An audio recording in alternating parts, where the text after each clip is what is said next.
은퇴 후 건강한 삶을 살아가기 위한 취미 활동 10가지를 말씀드리겠습니다.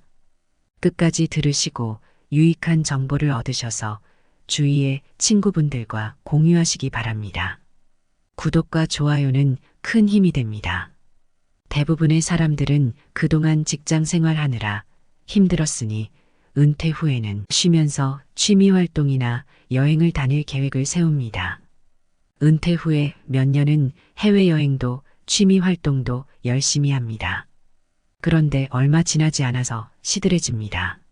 노는 것도 하루 이틀이지 하루가 한 달, 1년처럼 길게만 느껴집니다. 직장에 다닐 때는 쉬는 날이 그렇게 기다려지더니 은퇴를 하고 시간이 너무 많아서 하루하루가 지루합니다. 은퇴 후 계획했던 것도 건강이 따라주지 않으면 할 수도 없게 됩니다. 이처럼 은퇴 후 30년 이상의 긴 시간을 허무하게 흘려보내게 됩니다. 현재 은퇴하신 분들은 참으로 부지런히 살아왔습니다. 그러니 막상 은퇴 후 계획을 잘 세워도 놀 줄을 모릅니다. 평생을 일만 했기 때문에 어떻게 시간을 보내야 하는지 잘 노는 법을 성취하지 못했기에 실천에도 어려움을 겪습니다. 처음 몇 년은 친구들도 만나고 여행도 다니며 하고 싶었던 것들을 하며 신이 나지만 이내 막막해지는 시점이 오기 마련입니다. 노후에 어렵게 사시는 분들은 먹고 살기도 힘든데 무슨 취미 생활이냐고 하실 것입니다. 하지만 아무런 취미 생활 없이 노후 생활을 보내게 되면 자존감이 낮아지고 우울증에 걸리게 될 확률도 높아지게 됩니다. 건강이 악화되고 병원에 방문하는 횟수가 많아지게 됩니다. 은퇴 후 긴 시간을 보내는 것이 중장년에겐 큰 숙제일 수 있습니다. 하지만 노후에 무엇을 할 것인가에 대해 생각하지 않는다면 다가올 긴 시간은 고통 그 자체일 수 있습니다. 재수 없으면 100세까지 산다고 어느 분이 말하더군요. 의료 환경이 좋아져서 100세를 사는 시대가 열렸습니다. 하지만 병원에 누워서 오래 살면 그것이 축복일까요? 건강하게 누구의 도움 없이 움직이며 살다 가는 것이 본인에게도 자식들에게도 큰 축복일 것입니다. 이제 우리 사회도 재미있게 노후를 보내는 것에 더 큰 관심을 가져야 한다는 것을 깨닫게 됩니다. 오늘은 노후에 돈이 많이 들지 않으면서 행복한 노후를 보낼 수 있도록 도와주는 취미 활동을 소개해 드리겠습니다. 첫 번째는 탁구입니다. 우선 탁구의 제일 큰 장점은 다른 운동보다 근력과 체력이 덜 요구되어 남녀노소 같이 즐길 수 있습니다. 탁구를 한 달만 해도 심폐기능이 향상되고 체력이 높아지는 것을 느낄 수 있습니다. 심폐기능이 개선되고 체내 지방 성분이 줄어들어 혈관이 강화됩니다. 당뇨와 고지혈증, 고혈압 등 거의 모든 성인병은 혈관의 노폐물과 지방 성분 증가로 발생하는데 탁구를 하면 빠르게 없앨 수 있을 정도로 건강에 효과적인 운동입니다. 또 탁구는 저렴한 비용과 더불어 공간 제약과 날씨의 영향이 적습니다. 공간을 적게 차지하고 날씨의 영향을 받지 않기 때문에 운동하고 싶을 때 언제든 할 수 있다는 자유로움이 있습니다. 집중력도 높일 수 있고 가볍게 운동하면서 부상 위험이 적은 스포츠이기 때문에 무리 없이 즐길 수 있는 취미입니다. 두 번째는 독서입니다. 매일 책을 조금씩 읽는 것만으로도 두뇌의 정신활동이 자극이 됩니다. 한 연구에 따르면 독서는 뇌의 노화 방지에 높은 효과가 있기 때문에 알츠하이머, 치매와 같은 정신장애를 늦춘다고 합니다. 독서가 뇌를 자극하고 활동성을 유지하여 뇌의 힘과 능력을 유지할 수 있습니다.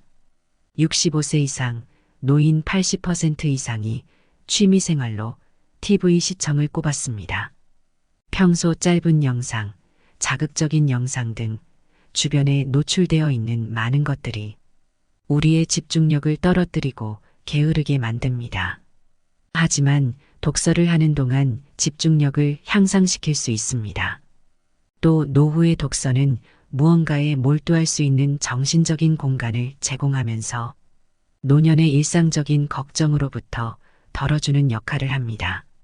매일 책 읽는 습관을 들이셔서 건강한 뇌와 정서적 안정감을 얻으시길 바랍니다. 이처럼 독서는 노후에 꼭 필요한 취미 활동입니다. 세 번째는 걷기입니다.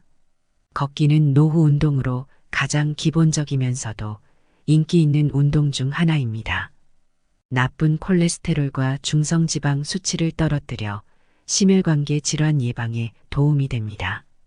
혈액순환을 촉진하고 신진대사를 활성화해 보이지 않는 속 건강을 지키는 데 이롭습니다.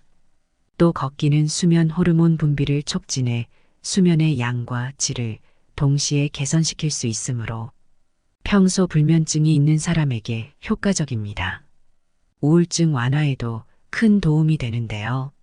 맑은 공기를 마시고 햇볕을 쬐면 행복 호르몬이라고 불리는 세로토닌 분비가 촉진되어 불안감과 우울감 등이 완화됩니다.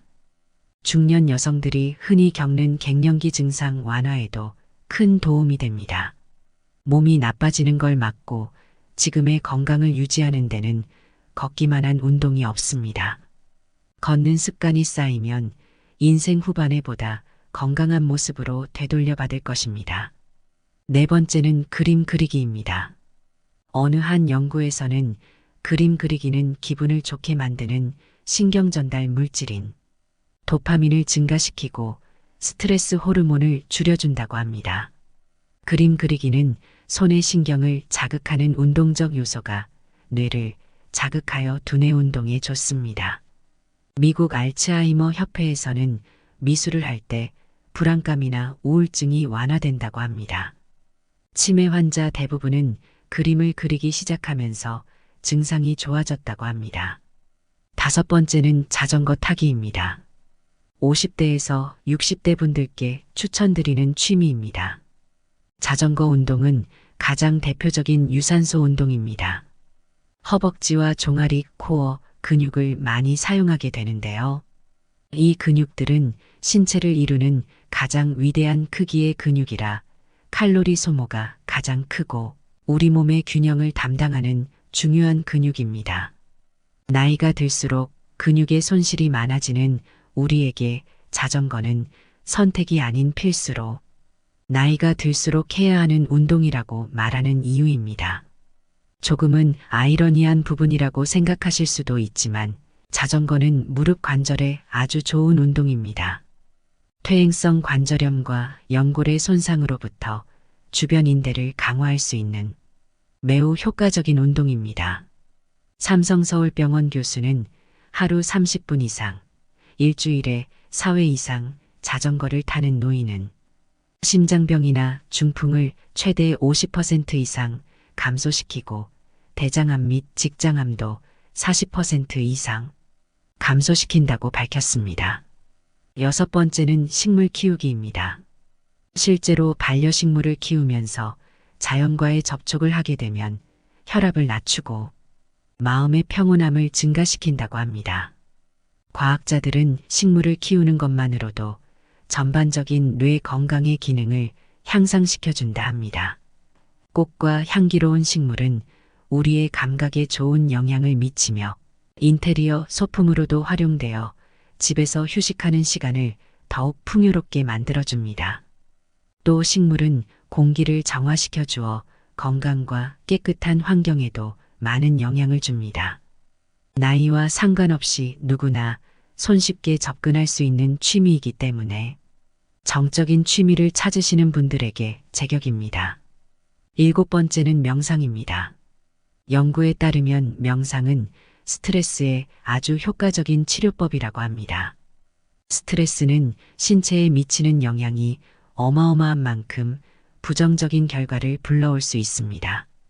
또 명상은 자존감과 전반적인 기분을 개선하는 데 도움이 되고 다양한 연구 결과에 따르면 명상은 우울증 치료에 좋은 영향을 준다고 합니다. 4,600명을 대상으로 한 연구 결과에서 명상이 우울증을 유발하는 염증성 화학물질의 분비량을 감소시킨다는 사실이 확인되었습니다.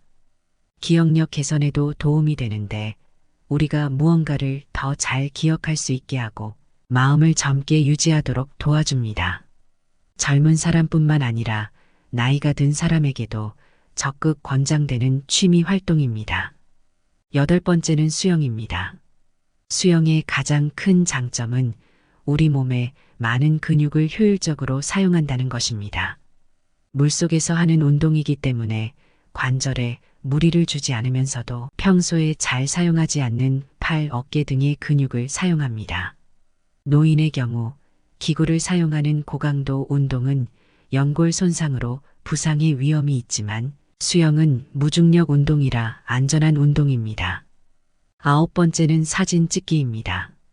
사진은 소중한 순간들을 기록하는데 최적의 도구이기 때문에 나중을 돌아보며 추억을 간직하고 소중한 사람들에게 공유함으로써 행복한 시간을 되돌아볼 수 있습니다. 10번째는 악기 배우기입니다. 나이 드신 분들에게 악기 배우기를 추천하는 이유는 생활의 변화를 통한 즐거움도 있지만 배우는 과정에서 주변의 다른 분들과 교류하는 시간을 보낼 수 있기 때문입니다. 나이 들어가면서 혼자 있는 시간이 많아지기 때문에 사회적으로 좋은 친구를 만날 수 있는 계기가 될 수 있습니다. 신체적인 능력이 떨어지는 노인들은 배우기 쉬운 오카리나 우쿨렐라 등 접근하기 쉬운 악기들이 많습니다. 은퇴하고 목표를 세우기 힘든 노년기의 악기를 마스터하는 새로운 목표는 인생의 도전이 될 수 있기 때문에 긍정적인 기능을 하게 됩니다. 이렇게 10가지의 취미 활동 중 자신에게 맞는 것을 골라서 도전해 보시기 바랍니다. 무엇이든 서툴러도 좋습니다. 내게 맞는 취미 활동을 하면서 행복하다면 건강은 저절로 따라오는 것입니다. 막연히 무슨 취미 생활을 해야 할지 모르겠다면 주변 노인복지시설이나 구청, 주민자치센터 등 시설 프로그램을 이용해 보는 것도 방법입니다. 비용적인 부분이나 주거지 근처라는 점에서 부담감을 크게 줄일 수 있습니다. 스스로 자기에게 맞는 것을 찾아야 합니다. 가벼운 운동도 좋고 봉사활동도 좋습니다. 무엇이든 본인이 편안하고 마음에 맞는 것이 최고의 취미입니다. 65세 이상이면 무료로 할 수 있는 것이 많이 있습니다. 젊은 시절 많은 고생을 하셨으니 이제는 정신 건강과 육체 건강을 잘 다스려서 자녀들이나 가족들에게 부담이 되지 않도록 스스로 잘 실천하셔서 요양병원에서 오랜 시간을 보내는 일은 줄이시고 행복한 노후를 만들어 가시길 바랍니다. 이상으로 오늘 영상을 마치겠습니다.